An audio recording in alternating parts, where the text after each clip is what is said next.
Satu. Shalom, selamat sore Bapak Ibu dikasih Tuhan. Shalom. Seberapa banyak Bapak Ibu yang berberkati Tuhan saat ini? Coba berikan tepuk tangan yang meriah bagi Tuhan kita Yesus Kristus. Coba kasih senyum kiri kanan kita. Selamat datang, selamat beribadah. Tuhan Yesus memberkati. Kita akan segera mulai ibadah kita saat ini. Mohon yang masih berdiri untuk silakan duduk supaya kita belajar. Kita berdoa hadapan Tuhan. Kami mengucap syukur pada saat ini Tuhan kepadamu, kasih anugerah-Mu Tuhan yang memampukan kami untuk kami boleh berdiri di tempat ini, untuk kami boleh datang bersekutu dengan Tuhan. Setiap kami umat-Mu, jemaat-Mu yang ada di tempat ini Bapa, dipercaya Engkau hadir merawat kami tanpa terkecuali. Tuhan, Engkau hadir di tempat ini mengurapi kami.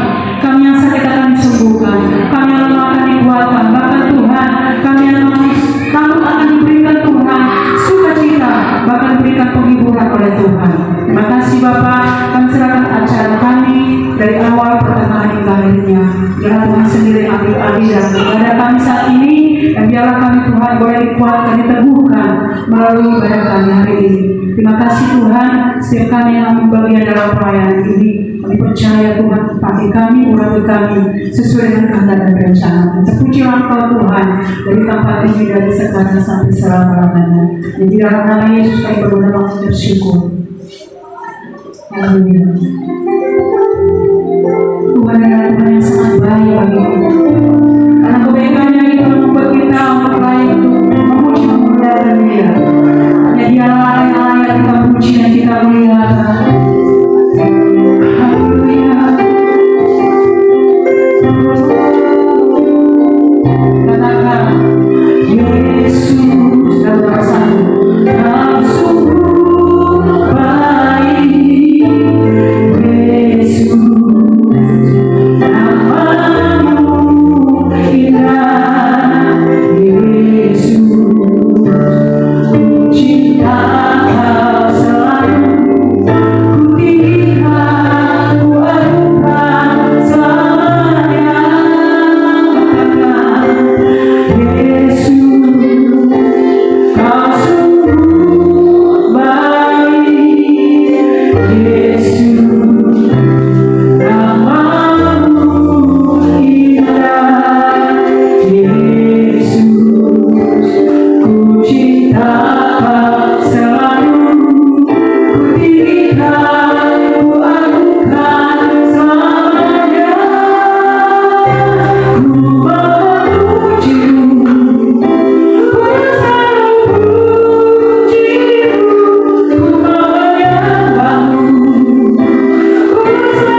senyuman anak Tuhan, memberi senyuman yang terbaik bagi Tuhan ya. Tuhan baik bagi kita Bapak Ibu. Kita mengatakan bahwa Dia baik bagi kita. Dia rela mati bagi kita di kayu salib. Bahkan Dia juga mati untuk kita. Dia hidup untuk kita. Amin. Ya. Yesus baik Bapak Ibu. Haleluya.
Saat ini kita akan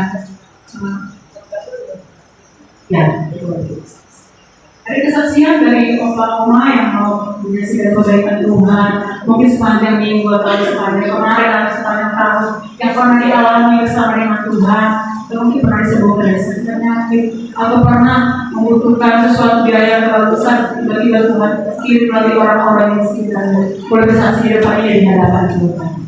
Yuk, kami persilahkan waktunya. Respon.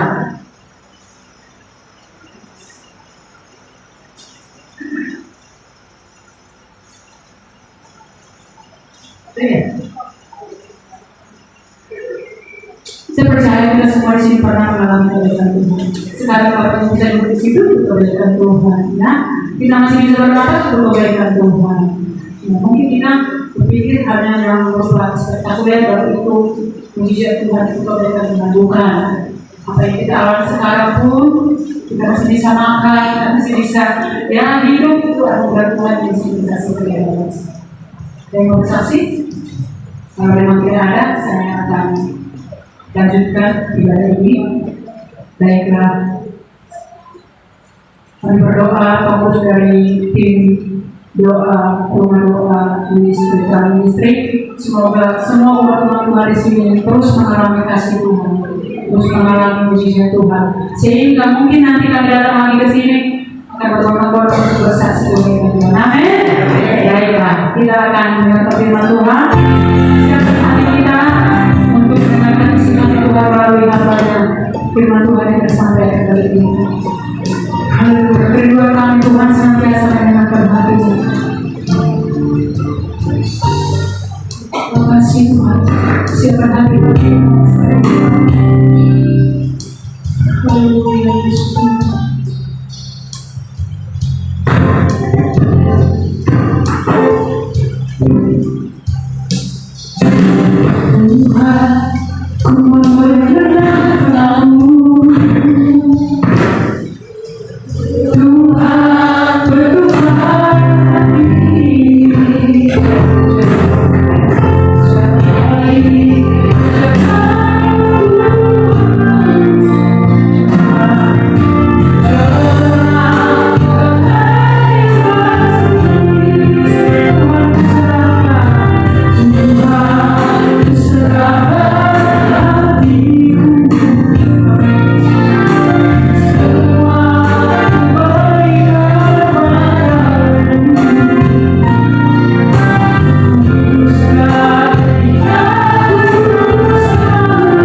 Kami bersyukur pada Tuhan kalau kita ada sampai saat ini dan kita boleh bertemu dengan Tuhan melalui lawakan firman-Nya. Dan kita membuka hati kita di depan Tuhan. Bapa di surga, kami datang kepadamu Tuhan. Kami mengucap syukur kepadamu ya Tuhan. Semua yang kasih karunia dan anugerah-Mu kepada kami. Kalau kami boleh ada di tempat ini dan Tuhan melawat kami melalui firman-Mu dalam perkataan Tuhan. Suara isi hati-Mu yang akan Kau sampaikan kepada kami semua. Kuduskan kami, sucikan kami, layakkan kami, dan biarlah Kau berkuasa bertakhta Tuhan atas hidup kami melalui firman yang akan kami dengarkan pada sore hari ini. Kau pakai hamba dan segala kelemahan dan kekurangan hamba, kuasa Tuhan. Bagi kami semua yang mendengarkan, biarlah kami boleh menjadi pelaku-pelaku firman. Terpuji dan termulia nama Tuhan Yesus Kristus Tuhan. Kami berdoa dan mengucap syukur. Haleluya, kita katakan amin. Silakan dulu. Puji Tuhan, selamat sore Bapak Rumah, Bapak Ibu yang dikasihi Tuhan. Terima kasih kalau pada sore hari ini kami diberikan kesempatan untuk melayani, untuk menyampaikan juga berkat-berkat Tuhan yang akan diberikan. Kami dari titik terang JD 87, yaitu satu pelayanan ya, satu pelayanan Kristen, tapi tidak hanya untuk Kristen, untuk saudara-saudara yang lain juga. Kami melayani Tuhan, memberitakan firman, mendoakan dan juga menyampaikan berkat-berkat Tuhan bagi saudara-saudara khusus yang memang membutuhkan kasih Tuhan, membutuhkan lawatan Tuhan. Dan kalau kami bisa ada di tempat ini juga bukan suatu kebetulan, kami percaya itu juga Tuhan yang sudah menggerakkan hati kami untuk datang di tempat ini. Puji Tuhan ya, buat baik buat kita semua. Jadi kami tidak membawa gereja atau membawa yayasan atau membawa lembaga tertentu, tidak. Tapi satu persekutuan kami ada tim namanya. Hanya kami bertiga yang ada di tempat ini, berempat, lalu ada 4 orang yang ada di luar kota. Jadi kami ada 8 orang yang melayani. Dan saya melanjutkan pelayanan suami saya almarhum dari Pendeta Yosua Silalahi. Suami saya yang pada tahun Oktober 2023 yang lalu dipanggil Tuhan pulang. Beliau khusus memang melayani kaum marginal. Jadi saya melanjutkan pelayanan suami saya karena saya lihat betapa Tuhan memakai dia luar biasa, mengasihi banyak jiwa-jiwa yang mungkin tidak semua diperhatikan ya, karena kalau gereja itu kan pasti terbatas ya. Nah, di pelayanan marginal itu maksudnya yang memang berada di batas yang memang harus benar-benar dibantu. Itu pelayanan kami. Jadi tidak dibawa gereja. Jadi kami pergi kemana Tuhan mau tujuan kami pergi ke panti asuhan atau ke lansia atau ke pemulung, daerah-daerah yang mereka yang tidak punya rumah, yang hanya tinggal di bawah jembatan, di bawah tol, dan seperti itu pelayanan yang kami lakukan. Ya Bapak Ibu, kami sampai sini juga sebelumnya sudah bicara dengan Ibu Rita yang saya kenal dari teman saya, dan sebelum datang saat ini sebenarnya kami sudah datang sebelumnya untuk melihat keadaan di sini, keadaan Bapak Ibu, dan itulah yang akhirnya membawa pada Bapak ini. Itu perkenalan kami, saya namanya Helena Saragi, orang Batak, tapi mungkin tidak seperti orang Batak ya, suaranya juga kayak orang Jawa. Karena saya tinggal besar, lahir besar dan juga di Jakarta, di Kotek ya, memang semua saya adalah orang-orang Jawa dan orang Sunda. Dan perkenalan, dan saya punya satu putri yang saat ini berusia 17 tahun, November nanti kelas 1 kelas 2 SMA. Dan saya hadir dengan dia masih ujian dan hari ini adalah hari terakhir ujiannya ya. Hadir di tempat pada saat ini bersama dengan tadi yang menjadi WL adalah Mary dari Semandula orang Batak ya. Lalu ada Ibu Eli Sihomi orang Batak juga. Lalu ada adik Elizabeth yang ikut pada saat ini bersama-sama. Dan ada Bu Melena Tajulu yang ada di belakang yang bersama juga. Nah, itu perkenalan kami. Terima kasih. Kita akan bersama-sama merenungkan firman Tuhan. Mari kita buka Alkitab kita dari Titus. Surat Rasul Paulus kepada Titus. Titus itu sebelum Filemon, dekat-dekat belakang perjanjian baru. Jarang ya, Bapak Ibu, oma-opa, jarang membaca Titus. Jarang ya, jarang sekali. Titus pasal 2 ayat 1 sampai dengan 10 kita akan baca. Titus pasal 2 ayat 1 sampai dengan 10 yang membawa kita bisa dibuka karena kita akan baca bersama-sama atau yang mungkin dengan digitalnya.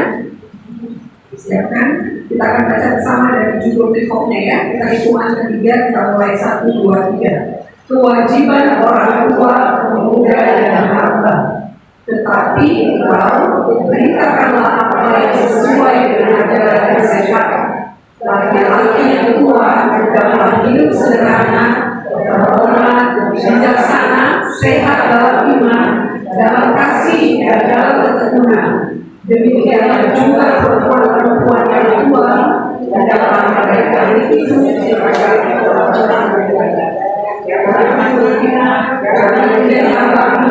tetapi catat mengajarkan hal-hal yang baik.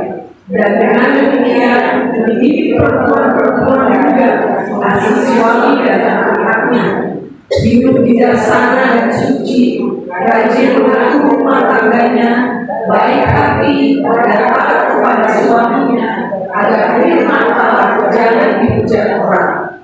Demikianlah juga orang-orang muda, nasihatilah mereka supaya mereka menguasai diri dalam segala hal.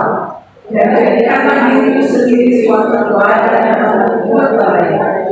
Hendaklah engkau jujur dan bersungguh-sungguh dalam pengajaranmu, sehat dan tidak bercela dalam wanita-wanita, sehingga Allah menjadi malu karena tidak ada hal buruk yang dapat mereka sebarkan tentang kita. Hamba-hamba dapat taat kepada tuannya dalam segala hal dan berkenan kepada mereka. Jangan berbantah dan bercurang, tapi bergeraklah selalu tulus dan setia, supaya dengan demikian mereka dalam segala hal mendengar ajaran Allah juru selamat kita. Ya, demikian firman Tuhan. Biarlah kita tidak hanya membaca, mendengar, tetapi kita menjadi pelaku-pelaku firman. Ya, kita, ya, Bapak Ibu, ada nggak yang merasa di masa tuanya ya, merasa kesepian, kayaknya hidup saya begitu-begitu saja, hanya membutuhkan bantuan orang lain, mau ke sana, mau ke sini, kalau tidak ada anak, tidak ada cucu, tidak bisa dilakukan. Bapak Oma ya, boleh angkat tangan untuk yang usianya 80 tahun ke atas. Adakah 80 tahun ke atas? Satu opa. Namanya siapa opa? Kabare. Iya, opa. Selamat sore opa Kabare. Yang usia 70 tahun ke atas. Ada 4 orang. Dengan opa siapa opa? Ya. Naomi, Oma Naomi, ya Pak? Robi, yang belakang? Opa William, ya. Yang 65 tahun ke atas.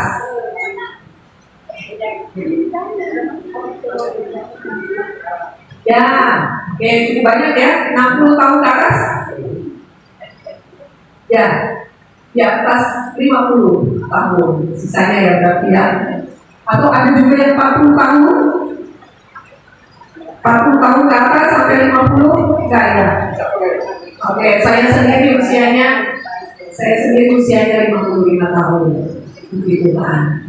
Ya, usia kita ya, itu menunjukkan semakin panjang usia kita, semakin kita merasakan kemuliaan Tuhan, semakin merasakan kasih karunia Tuhan ya, Bapak Ibu ya.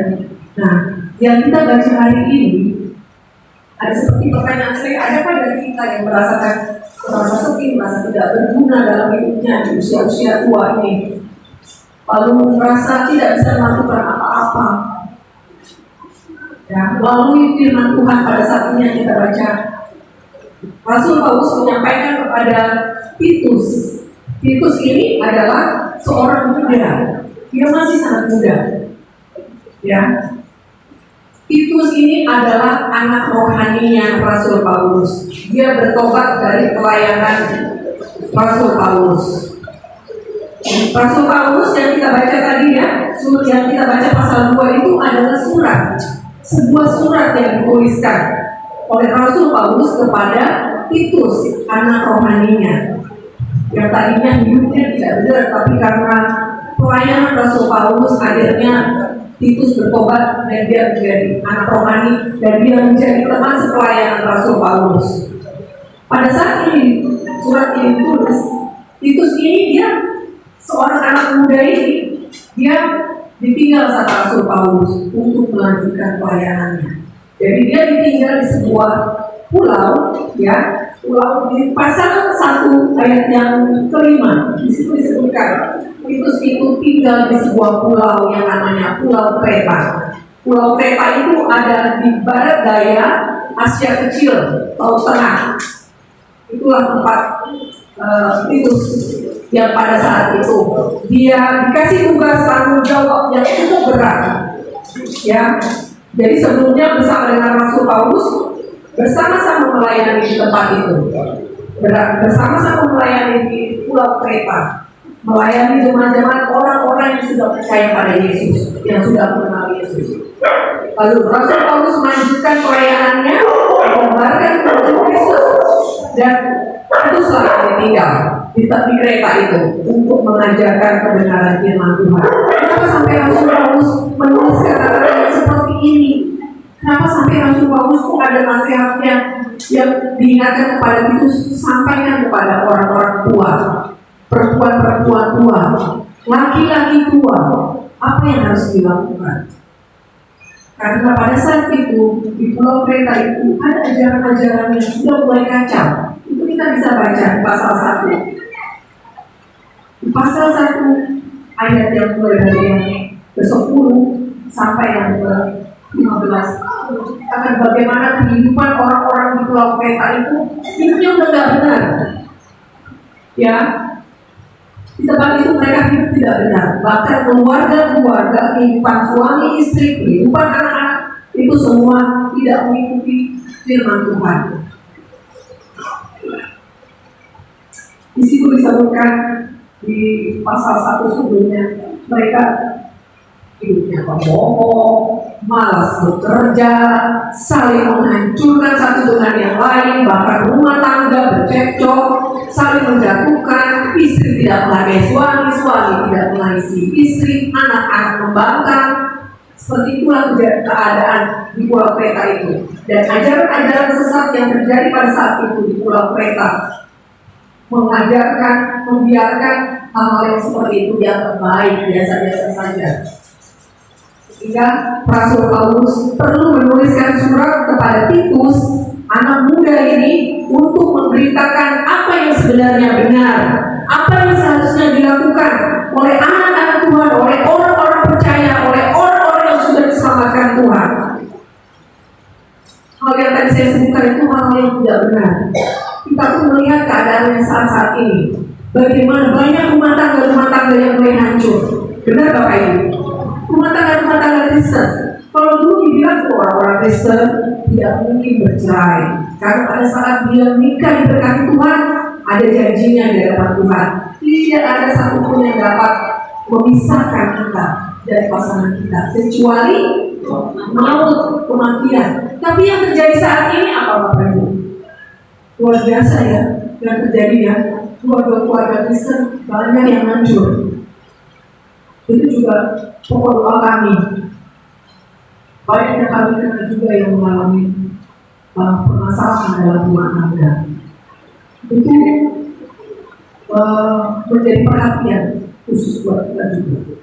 Kenapa bisa sampai terjadi seperti itu? Apa yang seharusnya kita lakukan? Nasihat Rasul Paulus kepada Titus, ya, yang kita baca tadi, pasal 2 ayat 1. Beritakanlah apa yang sesuai dengan ajaran yang sehat. Kita lihat di pasal 1 itu ajaran-ajaran yang berbeda yang sudah mulai menyesatkan orang-orang yang hidupnya semaunya, hanya memikirkan dirinya sendiri, mencari keuntungan, tidak memperhatikan orang lain, tidak mengasihi orang lain, saling menjatuhkan, menghancurkan. Bahkan di rumah tangga juga seperti itu. Tidak ada kasih. Dan Paulus nasihatkan kepada Titus, sampaikan, walaupun saya tidak ada di situ dan kamu masih anak muda, pergilah, beritakanlah kebenaran, ajaran yang sehat, ajaran yang benar, ajaran yang harusnya dimiliki semua orang-orang Tuhan, orang-orang yang sudah ditebus oleh Kristus, yang harusnya dilakukan. Dan ajaran yang sehat itu adalah kebenaran firman Tuhan. Hanya itu. Banyak nasihat-nasihat dari buku-buku yang beredar, harus begini ya. Nasihat bagaimana kehidupan. Tapi yang terutama, ajaran yang benar, nasihat yang benar, itu hanya ada di dalam firman Tuhan. Firman Tuhan. Kembali pada firman Tuhan. Kalau kita tidak mau memperhatikan firman Tuhan, kita pasti akan terbuai, kita pasti akan bisa ikut-ikutan, pasti kita akan menganggap benar ajaran-ajaran yang salah, karena kita tidak tahu yang benar. Kalau kita tahu yang benar, pasti kita bisa membedakan mana yang benar, mana yang salah. Dan saat ini secara khusus Titus menyampaikannya kepada laki-laki tua, disebutkan Rasul Paulus bilang, sampaikan kepada laki-laki tua bagaimana seharusnya hidup yang benar. Kita lihat di pasal 2 tadi, ayatnya yang mulai dari ayat yang pertama, ayat kedua. Laki-laki yang tua, menurut firman Tuhan, hidup sederhana, terhormat, bijaksana, sehat dalam iman, dalam kasih, dan dalam ketekunan. Sehat ini dalam arti dalam iman, sehat dalam iman berarti hidupnya sesuai dengan firman Tuhan. Lalu dalam ketekunan, ketekunan itu berarti setia, ya, sungguh-sungguh setia, tidak putus, itulah tekun. Tidak kali ini rasa saya lagi ingin berdoa kepada Tuhan, rasa lagi sedih sekali dan susah, saya datang baik Tuhan berdoa. Tapi pada saat senang, lupa sama Tuhan, itu tidak tekun. Dalam kasih tidak membedakan, ya, kasih itu berlaku ke semua, tidak membedakan orang. Karena itulah kasih yang namanya kasih tanpa syarat. Dan Tuhan ajarkan kepada kita. Kita tidak mengasihi orang karena kita mau dibalas kebaikan kita. Oh, saya bikin baik supaya nanti kalau saya setua, dia akan baik sama kita. Enggak. Atau saya lakukan kebaikan supaya anak saya juga nanti ditolong sama dia. Tidak. Kasih yang kita lakukan adalah kasih yang tanpa mengharap balasan. Kasih yang sungguh-sungguh kepada orang lain. Karena apa? Karena Allah, karena Tuhan mengasihi semua. Yohanes 3:16. Karena begitu besar kasih Allah kepada siapa? Kepada semua, ya. Dia tak bilang satu dua atau syaratnya yang begini, pada manusia. Karena begitu besar kasih Allah, sehingga dia mengaruniakan anak yang tunggal supaya setiap orang yang percaya tidak binasa, melainkan hidup yang kekal. Jadi bukan dipilih orang tertentu aja. Sebenarnya berita firman Injil itu berita firman Tuhan itu sampai buat semua orang, ya. Balik kepada orangnya, maka tidak akan. Jadi sebagai orang tua, ya, bapak-bapak sampaikan bagaimana harus hidup, dan wanita, perempuan-perempuan yang tua hidup sebagai orang beribadah, jangan memfitnah, jangan menjadi hamba anggur, jangan mengajar hal-hal yang baik. Di sini ada, kalau itu sudah dilakukan oleh orang tua, oleh para perempuan, ibu-ibu, oma-oma, apa yang akan terjadi? Katakan dengan demikian memilih perempuan-perempuan muda mengasihi suami dan anak-anak, hidupnya bijaksana, suci, rajin mengatur rumah tangga, baik hati, dan seterusnya. Itu yang akan terjadi kalau oma-oma, orang tua, ibu-ibu melakukan firman Tuhan seperti yang disampaikan di sini. Jadi kenapa ada keluarga-keluarga muda, anak-anak, mungkin anak-anak kita atau cucu kita yang sudah berumah tangga, kok hidupnya datang terus berkelahi, ribut, lapor orang tua lalu menasihati, ya udah datanglah ke rumah, tinggalkan saja. Jadi seperti itu. Ada yang juga yang pernah sharing ke saya, akhirnya orang tua mengambil anaknya kembali dan suaminya ditinggalkan. Ada yang seperti itu. Orang tua berarti tugas itu. Jadi kita kembali kata-kata seperti laki-laki tua, perempuan-perempuan tua itu menggambarkan kita sebagai orang tua, ya, sebagai orang tua. Jadi khususnya di oma-oma nih, lansia, usia 60 ke atas, sebenarnya hidupnya bukan yang tidak berguna, bukan yang tidak ada lagi yang tidak bisa dikerjakan. Bukannya kita sepi sendiri, gak ada anak, gak ada cucu. Tuhan mau mengatakan bahwa sebenarnya masih ada tanggung jawab, masih ada tugas, masih ada yang harus dilakukan, yaitu mengajarkan anak-anak, cucu-cucu, mendoakan bila tekun. Di sini siapa yang opa oma atau orang tua yang selalu tekun mendoakan setiap hari anak-anaknya dalam pertemuan cucunya, ada kan? Ya, Tuhan, setiap hari itu kita lakukan karena itu kita Tuhan ada tanggung jawab yang Tuhan berikan. Seperti Rasul Paulus memberikan tanggung jawab kepada Titus yang masih muda untuk menyampaikan kebenaran. Demikian juga dengan orang tua. Tuhan masih memberikan tanggung jawab kepada orang tua menjadi berkat.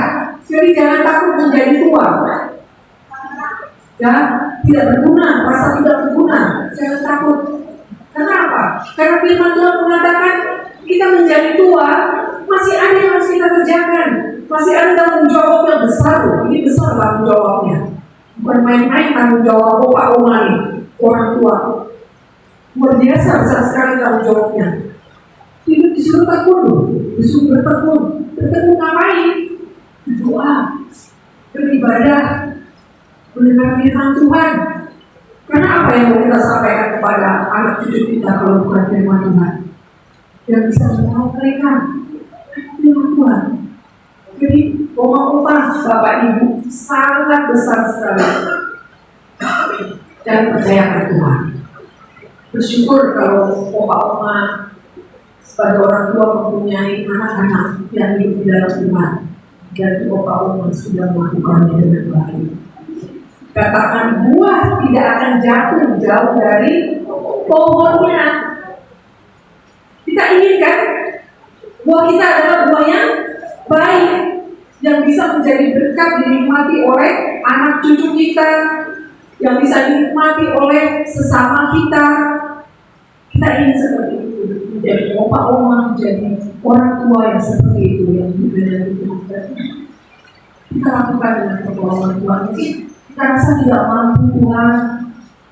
Apa yang bisa saya sampaikan ke anak-anak saya? Saya ceritakan firman yang benar. tidak mampu Tuhan. Ketika kita merasa tidak mampu, disitulah Allah bekerja. Disitulah Tuhan memberikan kekuasaannya, memberikan kuasanya mengurangi kita. Kalau kita minta, kalau kita tidak pernah minta sama Tuhan, apakah kita bisa melakukannya? Mungkin bisa, tetapi yang kita sampaikan belum tentu sesuai dengan Tuhan. Tapi kalau kita benar-benar minta sama Tuhan, Dia akan tunjukkan, Dia akan beri hikmat, Dia akan beri kuasa pada kita untuk kita dapat membimbing anak-anak kita, membimbing cucu kita menjadi anak-anak yang akhirnya jadi anak-anak yang mampu Tuhan, memiliki rumah tangga yang baik, memiliki kehidupan yang baik. Jadi apa sebenarnya tujuan dari kehidupan kita? Umur kita terbatas, ya. Tidak ada orang yang bisa hidup selamanya, tidak ada. Tuhan memberikan batasan. Kalau di Alkitab dia 70 tahun. Lebih dari itu adalah anugerah. Jadi Bapak Ibu yang sudah melewati usia 70 tahun, bersyukur kepada Tuhan. Sudah melewati luar biasa perjalanan hidup yang luar biasa Tuhan tunjukkan. Pengalaman, saya percaya pengalaman hidup yang sudah dialami itulah salah satu bekal, salah satu yang bisa disampaikan bahwa Tuhan begitu baik dalam kehidupan Bapak Ibu sebagai orang tua, diberikan umur panjang, itu yang bisa disampaikan. Jadi sebenarnya apa yang mau kita berikan buat anak cucu kita? Apakah harta? Apakah kekayaan?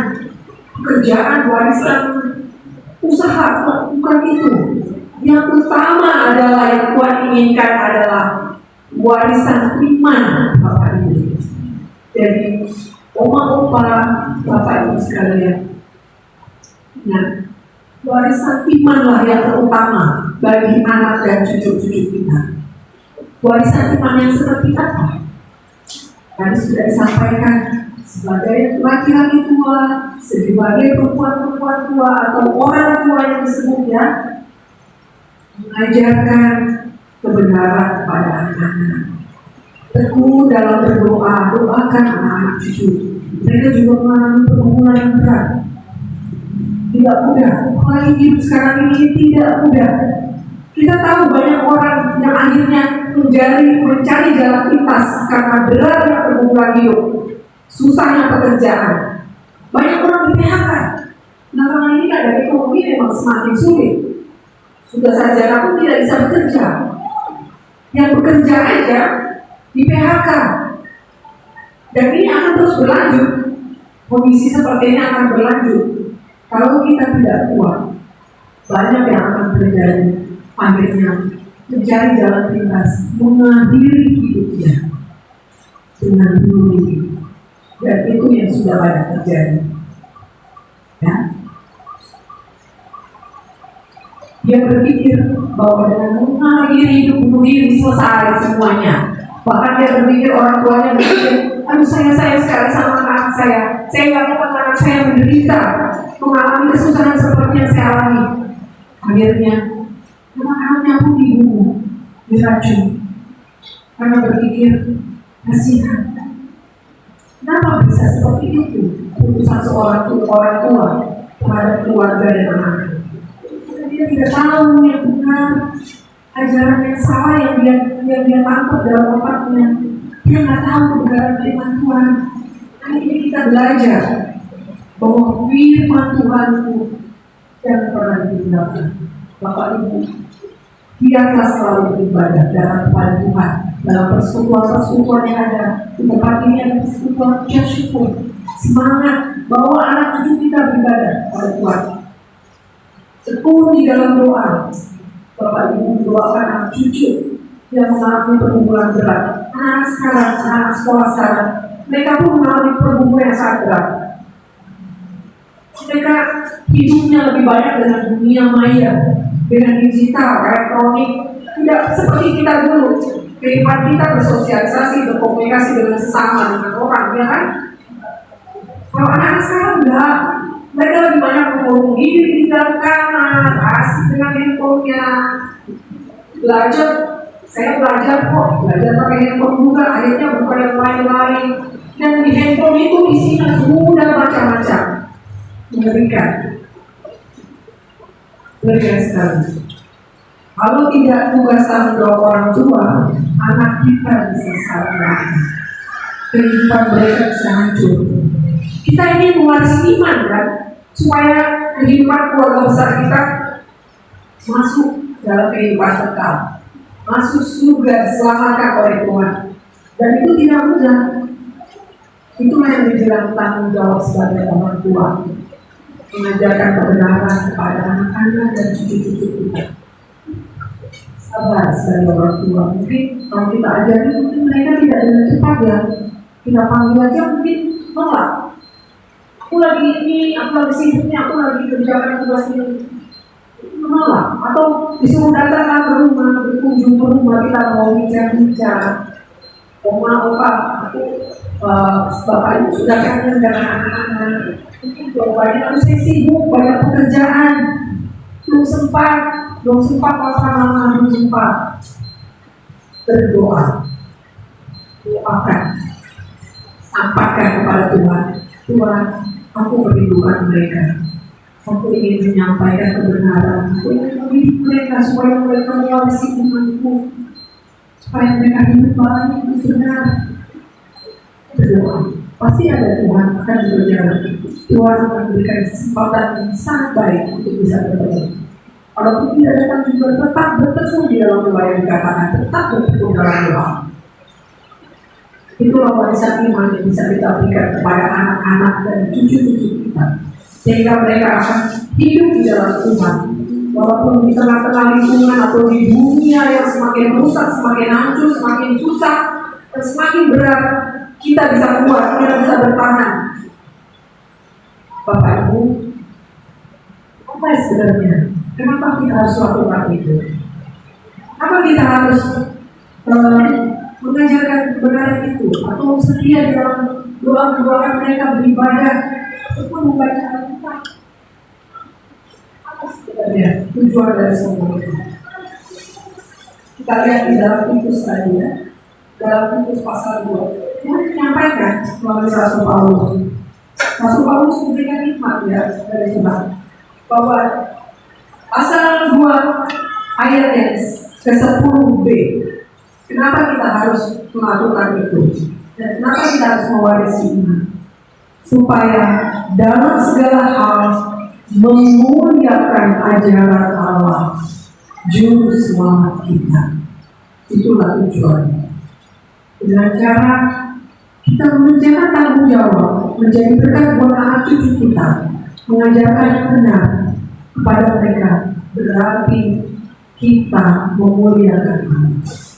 Kita akan tenang kembali kepada Tuhan, meninggalkan anak cucu kita, karena kita memberikan warisan yang lebih utama, yang benar-benar Tuhan inginkan, yaitu warisan iman kepada anak cucu kita. Sehingga dalam hidup kita akan memuliakan Allah, menjadi berkat. Jangan pernah merasa sepi, jangan pernah merasa tidak berguna, jangan pernah merasa tidak bisa melakukan apa-apa. Karena firman Tuhan kali ini sudah disampaikan bahwa setiap orang tua, setiap kita mempunyai tugas tanggung jawab dan berkat mengajarkan kebenaran iman, mewarisi iman itu kepada anak cucu kita. Tidak ada lagi yang akan berkata takut menjadi tua. Tidak ada lagi yang berkata saya tidak mau sampai menderita dari tua. Tidak ada. Tidak ada yang menderita. Bapak Ibu akan menjadi berkat bagi anak cucu. Puji Tuhan. Dalam firman Tuhan, kami bersyukur kepada Tuhan hari ini. Sebagai orang tua, Tuhan mengingatkan. Dan dia akan selalu melakukan pertolongan Tuhan, pertolongan Tuhan. Pujian Tuhan, mari kita berdoa. Allah Bapa di surga, kami sungguh mengucap syukur kepada Tuhan. Kalau Engkau menyampaikan suara hati kepada kami saat ini, kami sebagai orang tua, kami sebagai lansia, kami semakin diingatkan bahwa hidup kami Tuhan sangat berarti, bahwa hidup kami memiliki tanggung jawab dari Tuhan untuk mengajarkan kepada anak cucu kami, untuk mewarisi iman kepada anak cucu kami, agar mereka hidup di dalam Tuhan, memiliki kehidupan yang benar patuh akan Tuhan. Hubungan kami Tuhan dalam kelemahan kami, dalam kekurangan kami sebagai orang tua, biarlah kami boleh mengajarkan, menjadi teladan, menjadi contoh bagi anak-anak kami ketika kami berdoa, menyerahkan seluruh kehidupan kami, kehidupan anak cucu kami kepada Tuhan. Biarlah Tuhan kuasa terus bekerja dalam kehidupan mereka, sehingga Engkau yang akan menjaga mereka, membawa mereka mengalami kemenangan dalam Tuhan. Mereka akan menjadi orang-orang yang diselamatkan oleh Tuhan seperti kami sebagai orang tua. Terima kasih Tuhan, dan mengucap syukur karena Kau begitu baik, Kau mengasihi kami Tuhan. Terpujilah nama-Mu Bapa. Kami berdoa secara khusus untuk para lansia yang usia sudah di atas 70 tahun. Kau memberikan kekuatan iman bagi mereka, memberikan kekuatan ketika mereka merasakan kesakitan, merasakan lemah tubuh, ketika merasakan kesepian. Mereka menyadari bahwa Engkau ada, Allah ada hadir dalam hidup mereka. Kau yang akan memimpin hidup mereka menjadi berkat. Ternyata menjawab dan cucu, demikian juga para orang tua usia 60, semuanya masih bisa berkarya. Sampai seumur hidup kami bisa berkarya menjadi berkat bagi Tuhan, bagi anak cucu kami. Terima kasih Tuhan. Biarlah kami boleh terus bertekun di dalam Tuhan, dalam beribadah, dalam mendengarkan firman Tuhan, dalam memuji memuliakan nama Tuhan. Kami mengucap syukur. Tuhan, para pengurus Gereja Tuhan ini, biarlah kasih setia Tuhan terus memimpin kehidupan mereka, dari berkat Tuhan pakai begitu. Terima kasih Tuhan. Doa kami dalam nama Yesus, kami berdoa. Amin.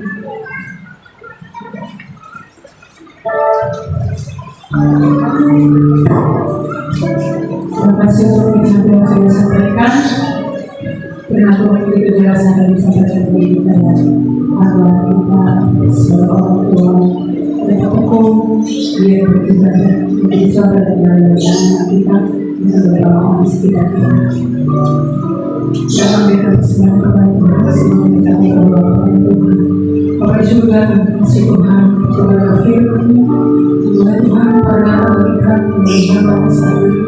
Kami percaya Tuhan bahwa firman-Mu kebetulan kami sampaikan dari kami.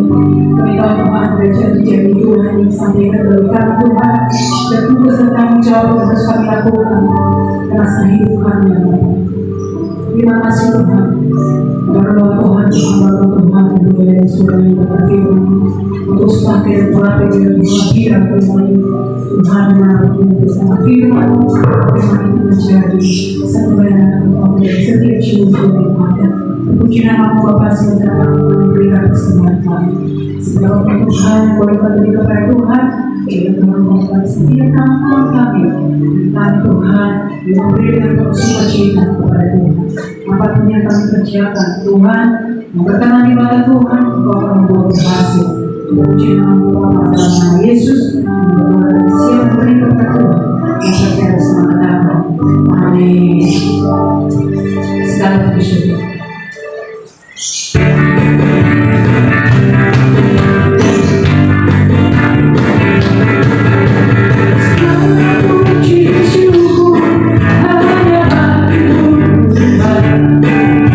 Setelah banyak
Bapak Omar, kita semua, Tuhan sudah terima.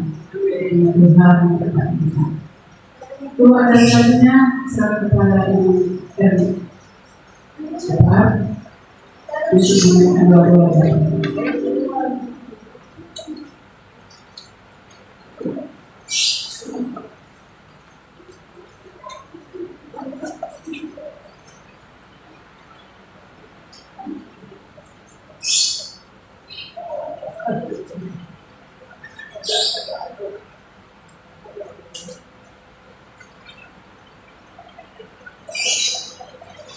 Shalom. Sebelum kita berdoa syafaat, saya mau bertanya. Di sini tadi dibilang hambanya berumur sekian. Kalau saya melayani lansia di ini,